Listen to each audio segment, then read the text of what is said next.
Уявіце такую сітуацыю. Чалавек толькі страціў бацьку. Ён сядзіць і шукае квіток дадому. Ён хоча быць на пахаванні. Ён заходзіць на сайт авіякампаніі і піша ў чат. Ці ёсць у вас льготны тарыф для тых, хто едзе на пахаванне роднага чалавека? Бот адказвае: так, ёсць. Зарэзервуйце квіток. Пасля можете падаць заявку на кампенсацыю ў межах 90 дзён. Чалавек так і робіць, купляе квіток, ляціць, хавае бацьку, вяртаецца, падавае заявку і атрымлівае адмову. Таму што такого тарыфу не існуе. Бот яго проста выдумаў. Авіякампанія Air Canada 24 год, рэальная гісторыя. І, калі кліент звярнуўся ў суд, кампанія заявіла штосьці цікавае. Яны сказалі: бот – гэта асобная юрыдычная асоба. Ён сам нясе адказнасць за свае словы. Мы не пры чым тут. Суддзя гэта адхіліла. Авіякампанія заплаціла. У тым жа годзе кампанія DPD, служба дастаўкі, атрымала сваю гісторыю. Кліент не мог даведацца, дзе яго пасылка. Бот не дапамагаў. Кліент пачаў эксперыментаваць з фразамі, і бот пачаў мацюкацца. Напісаў верш пра тое, што DPD найгоршая кампанія ў свеце. Усё гэта разышлося па інтэрнэце. Аўтасалон Chevrolet атрымаў яшчэ больш яскравую сітуацыю. Пасля атакі на бота той юрыдычна пагадзіўся прадаць новы аўтамабіль за $1. Гэтыя тры гісторыі не анекдоты, не кур'ёзы. Гэта ілюстрацыя таго, пра што мы будзем гаварыць сёння.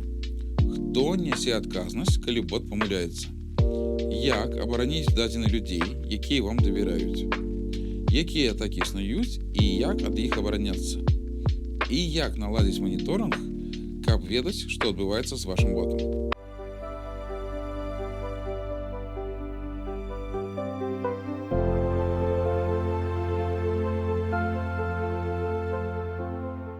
Давайте пачнём з самага нязручнага пытання. Вы запусцілі бота, бот нешта сказаў, нешта не тое. Хтосьці пацярпеў, хто вінаваты? Вы можете адказаць: ну гэта ж алгарытм, гэта GPT-4, ці Anthropic, ці Google. Гэта іх праблема. Але юрыдычна гэта не так. Юрыдычна вінаваты той, хто укараніў сістэму. Вы. Вернемся да Air Canada. Кліент страціў бацьку. Бот абяцаў льготны тарыф. Тарыфу не існавала. Кліент пацярпеў матэрыяльна. Авіякампанія прыйшла ў грамадзянскі трыбунал Брытанскай Калумбіі і заявіла: наш чат-бот – гэта асобная юрыдычная асоба. Ён нясе адказнасць за ўласныя словы. Мы не кантралюем кожнае яго паведамленне. Суддзя паглядзела на іх і сказала прыкладна наступнае. Вы размясцілі гэты бот на сваім вэб-сайце. Гэты бот выступае ад вашага імя. Карыстальнік мае поўнае права давяраць інфармацыю на вашым сайце, незалежна ад таго, ці напісана яна людзьмі, ці згенеравана алгарытмам. Рашэнне трыбунала па гэтай справе устанавіла ключавы прэцэдэнт. Кампанія нясе поўную адказнасць за ўсю інфармацыю на яе вэб-сайце, незалежна ад крыніцы. Гэта нядбайнае увядзенне ў зман. Гэта вызначае, вы не мелі намеру ашукаць, але не прынялі дастатковых мер для прадухілення памылкі. Важна, кампанія не хацела абмануць гэтага чалавека. Яны проста не падумалі пра тое, што бот можа выдумаць інфармацыю. Гэта і ёсць нядбайнасць. Не злы намер, нядбайнасць. І менавіта за яе прыйшлося адказваць. Цяпер гісторыя з DPD. Тут праблема іншага роду. Не галюцынацыя, а адсутнасць кантролю. Пасля аднаго абнаўлення сістэмы бот страціў убудаваныя абмежаванні. Ніхто гэтага не заўважыў адразу. Ніхто не правяраў. Ніхто не тэставаў. І калі расстроены кліент пачаў эксперыментаваць з западамі, бот адразу паказаў усё, на што здольны без ахоўных рамак. А выпадак Chevrolet паказвае трэці тып праблемы. Бота можна атакаваць. Можна прымусіць яго рабіць тое, чаго ён не павінен рабіць. Хтосьці знайшоў спосаб, і бот пагадзіўся на умовы продажа, які ніколі не маглі быць законнымі. Мы пра атакі будзем гаварыць падрабязна ў 5-м блоку. Але сутнасць тут простая. Бот – гэта не ізаляваная сістэма, яго можна зламаць. І прадухіліць гэта таксама ваша адказнасць. Хачу паговорыць пра яшчэ адзін вымер адказнасці. Не юрыдычны, маральны. Вы ствараеце прадукт. Гэты прадукт узаемадзейнічае з людзьмі, магчыма, з суразлівымі людзьмі. З чалавекам, які шукае прытулак. З маці, якая шукае дапамогу для дзіцяці. з актывістам, які знаходзяцца пад ціскам. Калі ваш бот памылкова адказаў такому чалавеку, юрыдычна вы можете быць у бяспецы. Маральна – не. Менавіта таму бяспека і этыка – гэта не бюракратычнае патрабаванне, гэта разуменне таго, з кім вы маеце справу. Ёсць яшчэ адзін аспект, які рэдка абмяркоўваюць – давер як рэсурс. Для НК, для грамадскіх ініцыятыў, давер карыстальнікаў – гэта не абстрактная каштоўнасць. Гэта ваш галоўны рэсурс. Без даверу няма ахвяраванняў, няма валанцёраў, няма людзей, якія звяртаюцца па дапамогу. І адзін інцыдэнт з ботам, адзін вірусны скриншот, можа знішчыць гэты давер хутчэй, чым вы паспееце зрэагаваць. Гэта не страшылка. Гэта рэчаіснасць, у якой мы жывем. Выснова з першага блока простая. Бот – гэта не асобная сутнасць. Гэта ваш прадстаўнік, ваш голас. Усё, што ён кажа, кажаце вы. Юрыдычна, маральна, рэпутацыйна. І менавіта з гэтага разумення пачынаецца адказная праца з ботамі.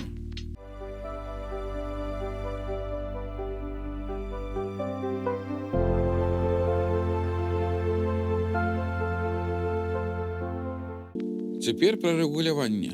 Я ведаю, што гэта сушыць сумна. Законы, рэгламенты, параграфы. Але вось чаму гэта важна менавіта для вас. Калі вы укараняеце боты ў развяце, альбо ваша аўдыторыя знаходзіцца ў ЕС, вы ўжо падпадаеце пад гэтыя правілы. Незалежна ад таго, ці ведаеце вы пра іх, ці не. Незнаёмы з законам ад адказнасці не вызваляе. Гэты прынцып нікуды не дзеўся. У жніўні 2024 года уступіў у сілу ЕУ AI Акт, Еўрапейскі закон аб штучным інтэлекце. Гэта першы ў свеце юрыдычна абавязковы комплексны закон, які рэгулюе ШАІ. Ён не кажа, не выкарыстоўвайце ШАІ. Ён кажа, выкарыстоўвайце, але адказна. І вось правілы. Закон дзеліць усе ШАІ-сістэмы на 4 катэгорыі рызыкі. Першая – непрымальная рызыка. Гэтая сістэма забаронена цалкам, без выключэнняў. Сюды трапляюць алгарытмы сацыяльнага скорынгу, калі дзяржава або кампанія ацэньвае людзей па паводзінах і абмяжоўвае іх правы. Схаваныя маніпуляванні паводзінамі. Калі сістэма ўплывае на рашэнне чалавека не праз яго свядомасць. Сістэма распазнавання твару ў рэальным часе ў грамадскіх месцах. Для грамадзянскага сектара гэта забарона з'яўляецца важнай варонай. Заканадаўства прямо кажа, дзяржавы і кампаніі не могуць выкарыстоўваць ШАІ для масавага кантролю насельніцтва. Другая катэгорыя – высокая рызыка. Сюды трапляюць сістэмы, якія ўплываюць на фундаментальныя правы людзей. У сферы адукацыі, занятасці, крэдытавання, сацыяльных паслуг, правасуддзя, межавага кантролю. Для такіх сістэм патрабуецца абавязковая рэгістрацыя ў еўрапейскай базе, дакументацыя сістэмы кіравання рызыкамі, тэставанне на дыскрымінацыю і тлумачальнасць рашэнняў. Гэта не вызначае, што іх нельга выкарыстоўваць. Гэта вызначае, што іх выкарыстанне патрабуе значна больш высокіх стандартаў. Трэцяя катэгорія – абмежаваная рызыка. Сюды трапляе большасць чат-ботаў, з якім мы маем справу. І тут ёсць одно галоўнае патрабаванне – празрыстасць. Згодна з ЕУ AI Акт, правайдер сістэмы, якая ўзаемадзейнічае з людзьмі, абавязаны паведаць карыстальнікам аб узаемадзеянні з ШАІ, калі гэта не відавочна з кантэксту. Гэта патрабаванне прымяняецца не пазней за момант першага ўзаемадзеяння з сістэмай. Сістэмы, якія генеруюць сінтэтычны кантэнт, тэкст, аўдыё, відэа, абавязаны забяспечыць машыназдольную маркіроўку кантэнту як штучна створанага. Сістэмы, якія генеруюць дэпфейкі тэкста грамадскага значэння, абавязаны публічна раскрыць факт штучнага паходжання. Бот, які прыкідваецца жывым чалавекам і не паведамляе пра сваю прыроду, парушае закон.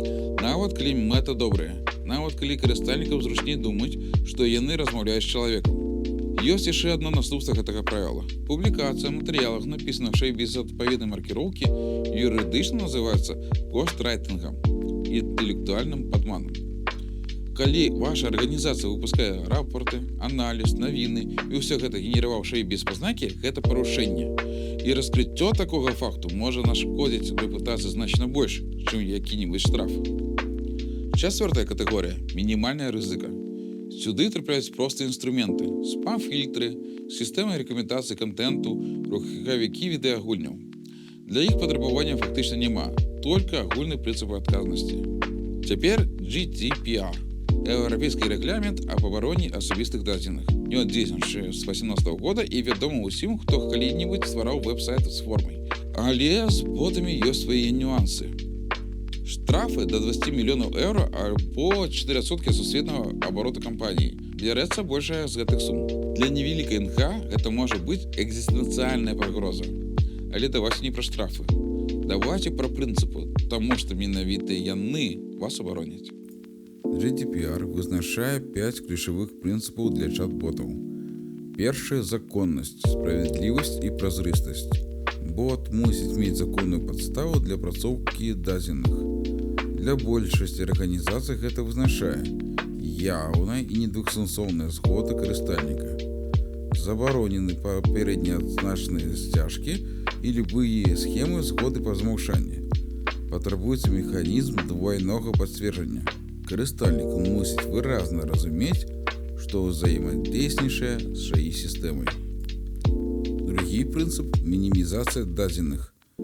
Бот збірае толькі тое, што абсалютна неабходна для яго функцый. Бот для кансультацый па вашых паслугах не мае права запытваць хатні адрас, нумар пашпарта альбо медыцынскую інфармацыю.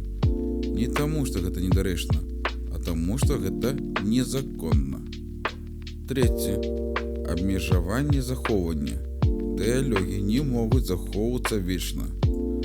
Архітэктура сістэмы мусіць прадугледжваць аўтаматызаваныя скрыпты для рэгулярнага выдалення альбо ананімізацыі састарэлых чат-логаў. Чацвёрты. Права на тлумачэнне. Калі ШАІ прымае аўтаматызаванае рашэнне, якое закранае правы чалавека, той мае права патрабаваць тлумачэнне. Чаму мне адмоўлена? Якія фактары улічваліся? Як я магу аспрэчыць? Пятое. Кантроль супрацэсаў. Калі вы выкарыстоўваеце знешнія API, OpenAI, Anthropic, Google, вы абавязаны заключыць з імі пагадненне аб абрацоўцы дадзеных. У гэтым пагадненні мусіць быць яўна прапісана: правайдер не мае права выкарыстоўваць дадзеныя вашых карыстальнікаў для навучання сваіх мадэляў. Спынімся на апошнім пункце. Гэта ключавое. Бесплатны чат GPT і платны OpenAI API – гэта розныя рэчы. Бясплатная версія. Вашы дадзеныя ідуць на навучанне. Гэта умовы сервісу. Прафесійны API з пагадненнем DPA. Вашы дадзеныя не ідуць на навучанне. Гэта канкрэтнае абавязательства. Калі вы зараз выкарыстоўваеце бясплатную версію чат GPT для працы з дадзенымі карыстальнікаў, гэта парушэнне GDPR, нават калі вы не ведалі. Ёсць яшчэ адзін дакумент, які варта ведаць. Азіламарскія прынцыпы 17 года. Прынцыпы АСР абноўлены ў 24 годзе. Гэта дакументы мяккага права. Яны не маюць юрыдычнай сілы, але яны фармуюць стандарты. І арганізацыі, якія ім прытрымліваюцца, атрымліваюць давер. Ключавыя каштоўнасці з гэтых дакументаў: інклюзіўны рост, павага правоў чалавека, празрыстасць, бяспека, справаздачнасць. Гэта не абстрактная этыка, гэта апісанне таго, як павінна выглядаць адказная сістэма.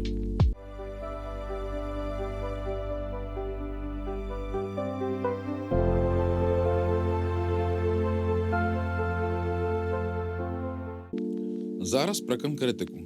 Як арганізаваць абарону дадзеных карыстальнікаў? Не ў тэорыі, а на практыцы.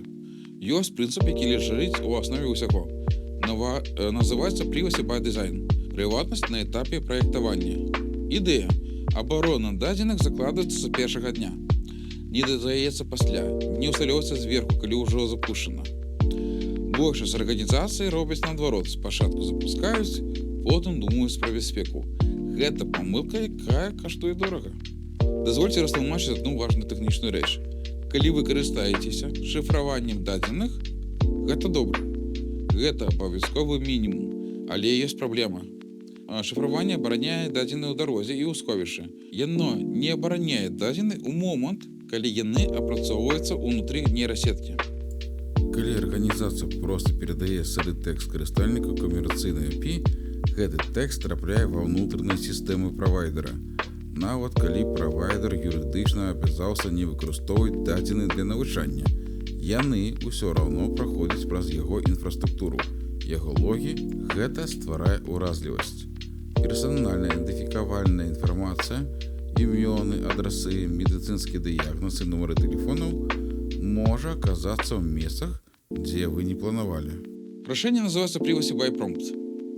Прыватнасць на ўзроўні промпта. Гэта архітэктурны падыход. Ідэя. Персанальныя дадзеныя ачышаюцца перад тым, як яны трапляюць у мадэль. Мадэль ніколі не бачыць рэальнае імя альбо тэлефон. Схема выглядае наступным чынам. Карыстальнік піша боту: «Меня зовут Иван Иванов, мой телефон такі-то, у меня проблема з заявкой». Паміж карыстальнікам і мадэллю стаіць рэдакцыйны проксі-слой. Ён перахоплівае паведамленні і замірае персанальную інфармацыю плейсхолдерамі. У мадэлі ідзе: «Імя, мой телефон, у мяне праблема з заявкай». Мадэль генеруе адказ з плейсхолдерамі. Проксі-слой падстаўляе рэальныя дадзеныя назад. І карыстальнік бачыць персаналізаваны адказ. Для мадэлі персанальных дадзеных не існавала. Гэта не фантастыка. Інструменты для гэтага існуюць і дасяжныя. Microsoft Presidio – фреймворк з адкрытым кодам. Выяўляе персанальныя дадзеныя праз алгарытмы машыннага навучання і рэгулярныя выразы. Падтрымлівае мноства тыпаў: імёны, адрасы, нумары тэлефонаў, нумары дакументаў і іншае. Privat AI і Nutrient AI – камерцыйныя рашэнні. Больш простае ва ўкараненні. Апрацоўваць не толькі тэкст, але і аўдыёфайлы, сканаваныя PDF-дакументы праз OCR. Цяпер пра найбольш адчувальны кейс. Базы дадзеных уцекачоў, актывістаў, ахвяраў гвалту, сведак правапарушэнняў. Для такіх дадзеных правіла адно: публічныя воблачныя мадэлі забаронены. Толькі лакальна разгорнутыя мадэлі на вашым серверы, без злучэння са знешнімі сістэмамі. Так, гэта даражэй. Так, гэта складанней. Але гэта адзіны этычна прымальны варыянт. Эканомія на гэтым можа каштаваць жыцця. Наступны прынцып мінімізацыі. Збірайце мінімум дадзеных. Гэта гучыць проста. Але на практыцы людзі схільны збіраць больш на ўсялякі выпадак. Кожны лог, які вы захоўваеце, гэта патэнцыйная ўцечка, патэнцыйная адказнасць, патэнцыйная пагроза людзям, якія вам давяраюць. Бот версіі AI Infobot, які мы разбіралі ў папярэдніх лекцыях, захоўвае толькі ананімны Telegram ID. Нічога больш. Гэта свядомае архітэктурнае рашэнне. Яшчэ адзін практычны аспект – тэрміны захоўвання. Вызначце і аўтаматызуйце. Праз 30 дзён логі выдаляюцца. Праз 90 дзень ананімізуецца ўся статыстыка. Не мы зробім гэта потым, а скрыпт, які робіць гэта аўтаматычна. І апошняя рэч у гэтым блоку. Права на выдаленне дадзеных right to be forgotten. Калі карыстальнік просіць выдаліць усе яго дадзеных з вашай сістэмы, вы абавязаны гэта зрабіць па GDPR. У разумныя тэрміны. Ваша архітэктура мусіць тэхнічна дазваляць гэта зрабіць. Калі дадзены размеркаваны па дзесятках табліц і вы не можаце знайсці ўсё, гэта ваша праблема, а не праблема карыстальніка.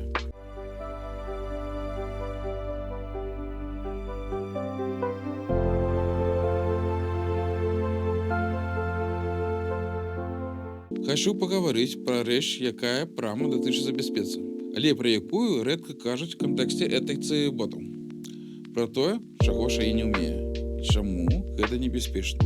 ChatGPT абвінаваціў рэальнага чалавека ў забойстве. Нарвежскага карыстальніка, жывога, нявіннага. Гэта не быў хак. Ніхто не атакаваў сістэму. Бот проста вырашыў, што такое сцвярджэнне верагодна, і выказаў яго упэўнена, як факт. Еўрапейская арганізацыя NOYB падала скаргі на OpenAI менавіта з гэтага выпадку. Ці ведаеце вы, што вашы карыстальнікі таксама могуць сутыкнуцца з падобным? Гэта называецца галюцынацыя. І гэта не тэхнічная памылка, якую выправіць у наступнай версіі. Гэта фундаментальная асаблівасць архітэктуры. Ключавы момант. Бот не кажа «я не ўпэўнены». Бот кажа «упэўнены». Заўжды, нават калі памыляецца. Таму карыстальнікі вераць. Таму шкода бывае сапраўднай. Гэта не дэфект. Гэта архітэктурная асаблівасць, якую нельга цалкам ухіліць. Але можна кіраваць яе наступствамі. Ёсць яшчэ адна рэч з гэтай тэмы. Даследаванне кампаніі Apple. Яны назвалі яго ілюзіяй мыслення, The Illusion of Thinking. Па-простаму, мадэль можа выглядаць, як яна думае. Паказвае крокі разважання, але гэта не сапраўднае мысленне. Гэта статыстычная імітацыя мыслення. і при дастатковай складанасці задачы яна разбіраецца. Для бытавых пытанняў гэта нармальна. Для медыцынскіх альбо юрыдычных кансультацый гэта рызыка, якую трэба ўлічваць. Далей, кантэкстнае акно. Кожная мадэль мае ліміт памяці. Называецца кантэкст window. Уявіце, вы пішаце боду пачатку размовы важнае удакладненне. Я маю на ўвазе сітуацыю ў Польшы, не ў Германії. Праз дзесяткі паведамленняў бот забыў і пачаў адказваць пра Германію. Гэта не збой, гэта архітэктурны ліміт. Каб абысці гэта межаванне, выкарыстоўваць рак. Бот спачатку шукае рэлевантную інфармацыю ва знешняй базе дадзеных і потым генеруе адказ на яе аснове. Гэта дазваляе мець вялізнае сховішча ведаў і выдаваць у кантэкст толькі тое, што патрэбна. Але калі вектарызацыя зроблена некарэктна, альбо пошукавая выдача не змяшчае патрэбнай інфармацыі, мадэль усё роўна можна згалюцынаваць альбо адмовіць адказваць. І апошні ў гэтым блоку прамовы. Гэта асабліва важна для нас. Беларуская мова ёсць у навучальных дадзеных большасці мадэляў, але яе там значна менш, чым трэба. Ёсць яшчэ адна дэталь, якую мала хто ведае. Падатак на токенізацыю. Токенізатары, алгарытмы разбіцця тэксту на часткі, аптымізаваны для ангельскай мовы. З кірыліцай яны працуюць неэфектыўна. А адно беларускае слова 5-6 токенаў. Ангельскі адпаведнік 1. Гэта значыць, выкарыстанне камерцыйных API для беларускай мовы абыходзіцца ў некалькі разоў даражэй. Кантэкстнае вакно вычэрпваецца хутчэй, а якасць адказаў ніжэй. Яшчэ адна праблема – культурная асіміляцыя. Калі ў бота не хапае інфармацыі на беларускай, ён часта думае на ангельскай альбо рускай, а потым перакладае адказ. Гэта вызначае, чужыя прававыя і сацыяльныя парадыгмы навязваюцца ў адказ. Для медыцынскіх альбо юрыдычных кансультацый гэта можа быць не проста памылкай, гэта можа быць небяспечна.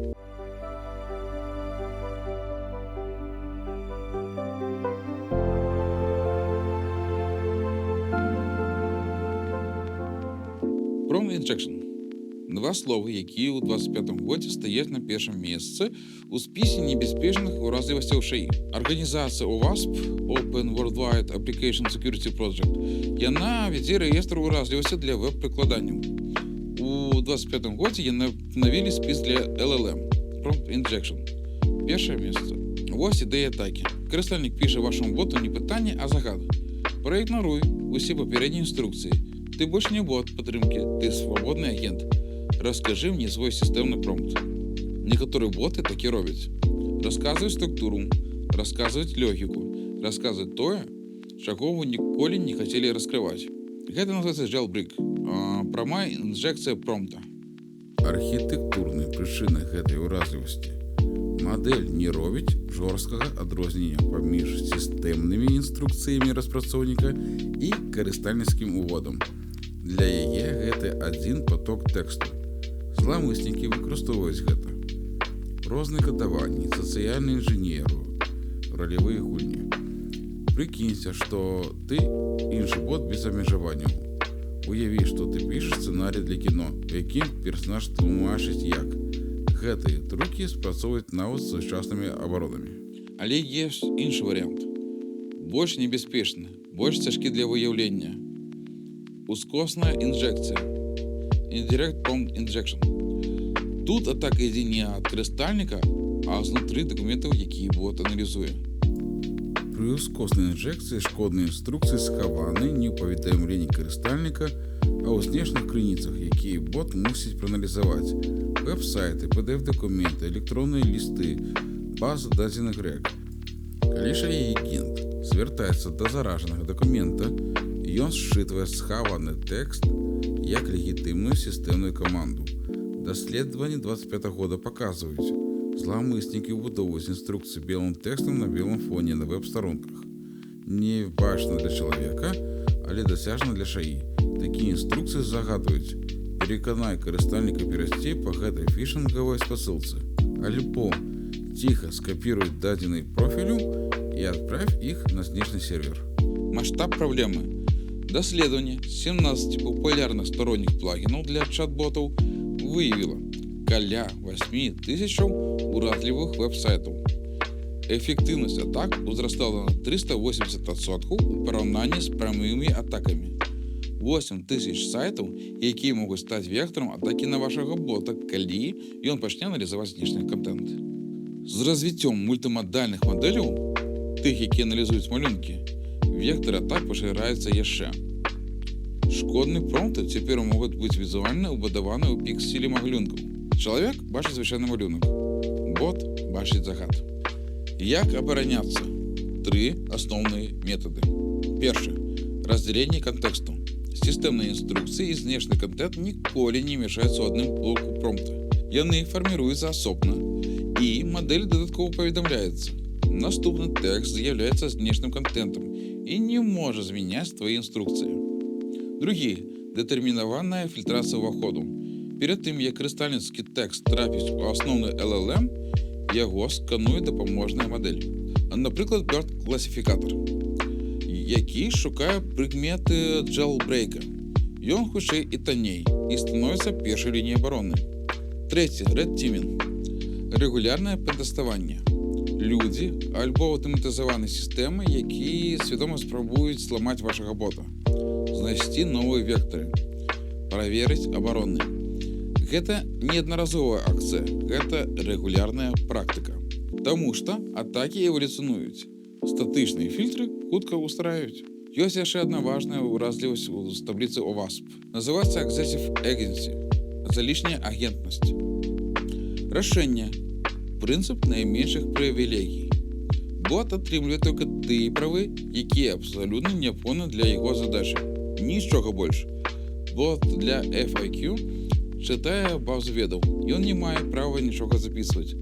Бот для рэгістрацыі можа записываць у пэўную табліцу. Не маюць дацягу да іншых. І абавязковы этап пацверджання чалавекам перад любым незваротным дзеяннем. Бот прапануе, чалавек пацвярджае. Толькі потым выкананне.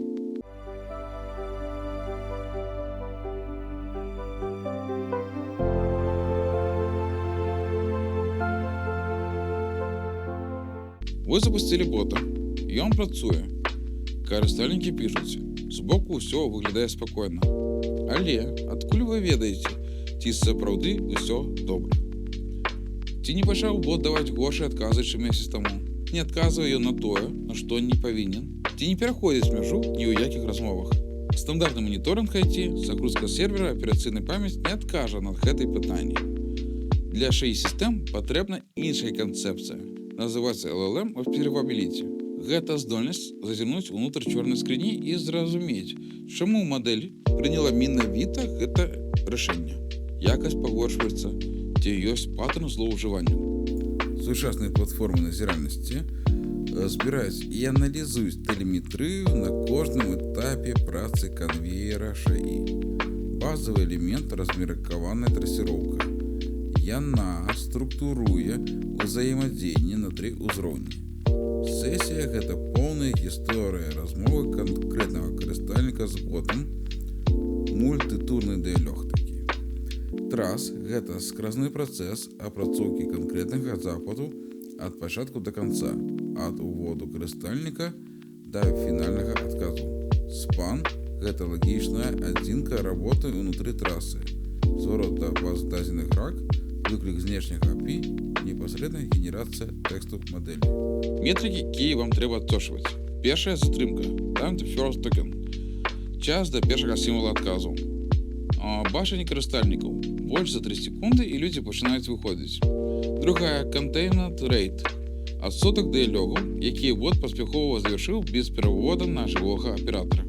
Мэтавы паказчык вышэй 80%, калі ніжэй, альбо бот слабы, альбо карыстальнікі задаюць пытанні, якія выходзяць за яго кампетэнцыю. Трэці – drift detection. Аўтаматычнае выяўленне дэградацыі. Якасць адказаў можа паступова змяняцца. Бот, які сёння добра адказвае, праз месяц можа пачаць адказваць горш. Прычыны. Змены паводзін карыстальнікаў, змены базы ведаў, накапленне памылак у рэк. Без моніторынгу вы гэтага не заўважыце, пакуль не атрымаеце скарг. Чацвёртае – unbounded consumption. Неабмежаванае спажыванне. Гэта атака, якую часта ігнаруюць. Зламыснікі адпраўляюць масавыя запыты да вашага бота, Не для атрымання інфармацыі, а для таго, каб вычарпаць ваш бюджэт на API. Называецца Daniel of Wallet. Адмова абслугоўвання праз кашалёк. Рашэнне. Ліміты. Максімум N запытаў ад аднаго карыстальніка за гадзіну. Максімум M токенаў на адзін запыт. Аўтаматычная блакіроўка пры перавышэнні. Цяпер мадэрацыя контенту. Гэта першая лінія абароны ад генерацыі таксічнага, небяспечнага альбо шкоднага контенту.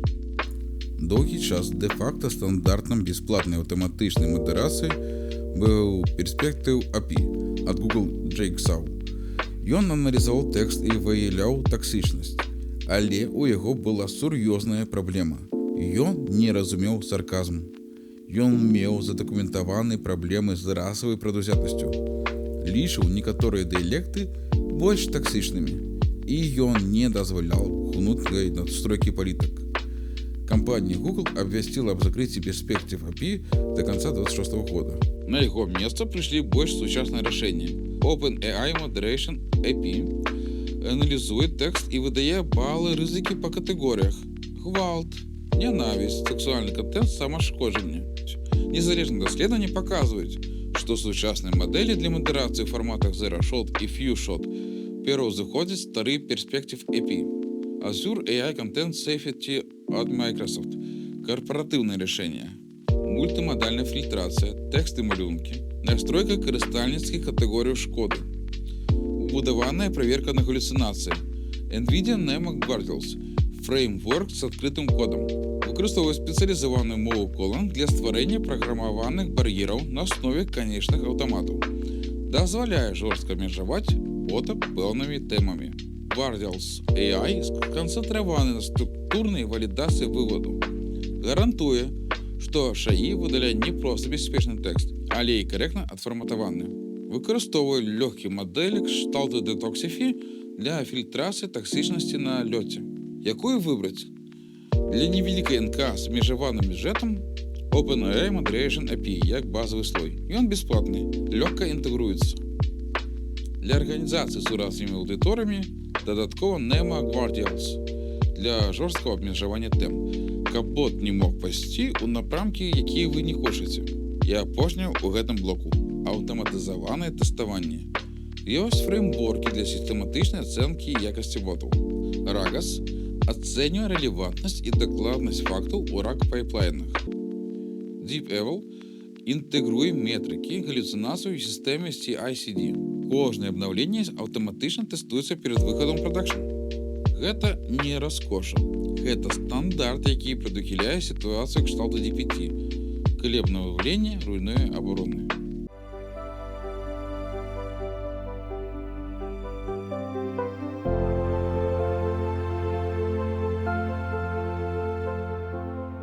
Усе тэхналогіі, якія мы абмяркоўвалі, фільтрацыя, мадэрацыя, Guardians – гэта важна. Але ёсць прынцып, без якога ўсё гэта недастаткова. Называецца Human in the Loop – чалавек у цыкле. Ідэя. Машына можа прапанаваць, класіфікаваць, фільтраваць, маштабаваць. Але ёсць рашэнні, якія машына прымаць не павінна. І гэта не слаба сістэмы. Гэта яе правільная архітэктура. У 25 годзе архітэктура чалавек у цыкле стала галіновым стандартам бяспекі. Яна уяўляе сімбіёз. Шаі бярэ на сябе маштабаванасць і хуткасць, аўтаматызуючы да 90% трывіяльных запытаў, а чалавек забяспечвае тычную верыфікацыю і апрацоўку мяжовых выпадкаў. Такая архітэктура не толькі прадухіляе памылкі, яна таксама стварае паток якасных размешаных дадзеных для лепшай працы мадэлі. Размяжоўваюць тры парадыгмы. Першая – Fully Autonomous – поўная аўтаномія. Шаі выконваюць задачы без умешання чалавека. Падыходзяць для простых FAQ-ботаў, дзе ўсе магчымыя пытанні добра вядомы і адказы правераны. Другая – Human on the Loop – чалавек над цыклам. Сістэма працуе аўтаматычна, але чалавек адсочвае агрэгаваныя паказчыкі і ўмешваецца толькі калі метрыкі сігналізуюць пра сістэмны збой. Трэця – Human in the Loop – чалавек у цыкле.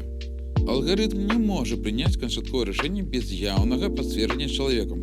Калі сістэма класіфікацыі выяўляе падазроны кантэкст сярэдняй ступені ўпэўненасці, Запит автоматично йде модератору.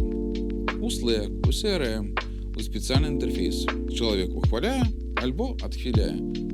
І тільки потім фінальний відказ користальнику.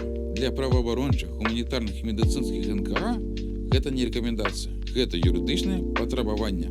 Артикул «Потребування чоловічого нагляду» прямо показує, що її системи високої ризики мусять мати механізми для інтервенції чоловіка, де чоловік потрібен найбільше.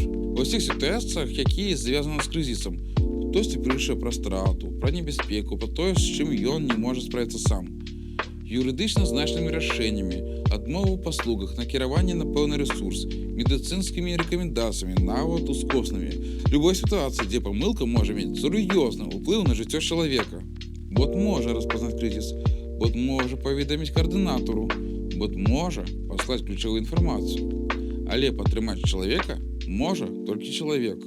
ШАІ позбавлені трьох речів – емпатії, контекстуального життєвого опиту, моральної ваги. І ніякі технічні вдосконалення цього не змінять, бо це не технічні проблеми.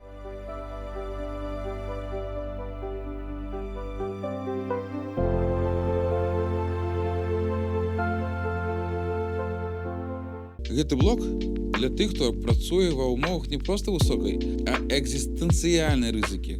Актывісты, журналісты, праваабаронцы, НК, якія збіраюць сведчанні парушэнняў. Тыя, для каго уцечка дадзеных – гэта не рэпутацыйная праблема, а пытанне бяспекі людзей. Пачнём з Telegram. Telegram папулярны сярод актывістаў. Зразумела чаму. Зручна, шырока распаўсюджана, мае боты. Але ёсць рэч, якую абавязкова трэба ведаць. Большасць камунікацый у Telegram, уключаючы боты, не абаронена скразным шифраваннем. Скразное шифраванне ёсць толькі ў сакрэтных чатах. У звычайных чатах паведамленне дэшифруецца на серверах Telegram. Гэта вызначае, Telegram мае тэхнічную магчымасць аддаць вашы паведамленні па запыту, альбо іх могуць атрымаць пры ўзломе сервера. Аўтарытарныя ўрады маюць значныя тэхнічныя рэсурсы. Тэхналогіі глыбокага аналізу пакету Deep Packet Inspection DPI у спалучэнні з ШАІ алгарытмамі дазваляюць выяўляць патэрны выкарыстання месенджераў і ў некаторых выпадках дэнанімізаваць карыстальнікаў нават без прамогу дасцягу да зместу. Задакументаваныя фішынгавыя кампаніі супраць беларускіх актывістаў у выгнанні выкарыстоўвалі сацыяльныя інжынеры праз сігнал і Telegram для крадзежу шасцізначных кодаў SMS-аўтарызацыі. SMS-кода дастаткова для поўнага захопу аккаунта.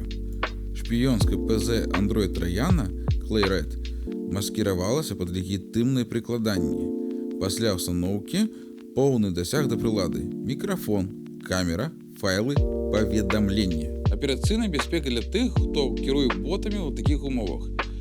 Першае. Токены API і паролі выключна ў файле env. Гэта гучыць элементарна, але рэальны аўдыт рэпазіторыяў паказвае, гэтую памылку робяць пастаянна. Другое. Шматфактарная аўтэнтыфікацыя, не SMS. SMS-коды можна перахапіць праз кампраметацыю аператара, праз фішынг. Апаратны ключ, YubiKey альбо аналог нельга перахапіць выдалена. Ён фізічна мусіць быць у руках. Трэцяе. Ніякіх IP-адрасоў, геалакацыі, метад дадзеных прылады ў логах. Людзі разумеюць небяспеку перадачы імя, але IP-адрас не менш небяспечны. IP раскрывае горад, правайдера, у спалучэнні з часам актыўнасці гэта часам дастаткова для ідэнтыфікацыі. Калі ваш бот збірае IP, выдаліце гэту лінію кода. Чацвёртае. Ачыстка базы дадзеных пасля кожнага сеансу. Кожны запіс, які застаецца, патэнцыяльны доказ супраць таго, хто вам давераў. Пятае. Мінімум знешніх інтэграцый. Кожны плагін, кожны аналітычны сервіс, кожны трэцібаковы інструмент – гэта новая паверхня атакі. Кожная такая інтэграцыя атрымлівае дасяг, які можа быць кампраметаваны. Мінімалізм – гэта бяспека. І апошняе. Куды ісці, калі вам патрэбна дапамога з бяспекай? Access Now, міжнародны НК, гарячая лінія лічбавай бяспекі для актывістаў і журналістаў. CiviSort, сетка тэхнічных экспертаў для грамадзянскага грамадства. Frontline Defenders, падтрымка праваабаронцаў. Гэтыя арганізацыі ведаюць канкрэтнай пагрозай. Яны дапамагаюць бясплатна.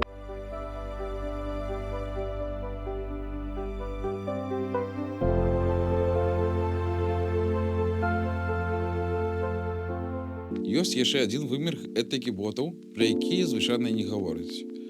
Экалагічная адказнасць. Я ведаю, звучыць далёка ад практыцы, але факты цікавыя.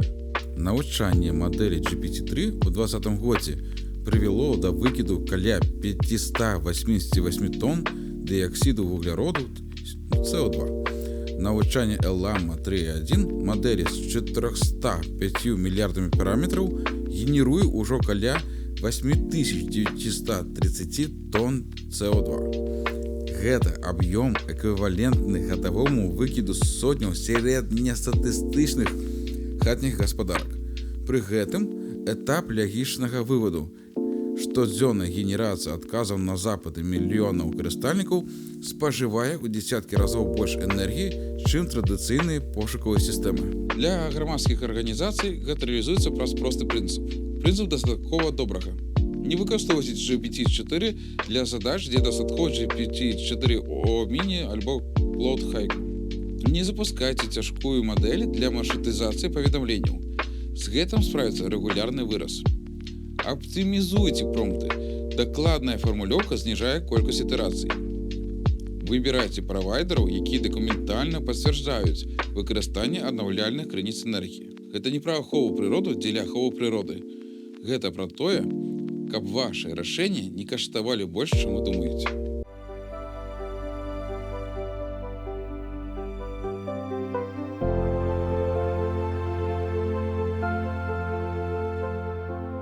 Вернемся да пачатку. Чалавек, які страціў бацьку, бот, які абяцаў тарыф, тарыфу не было. Гэта не была атака. Гэта не было зламысна.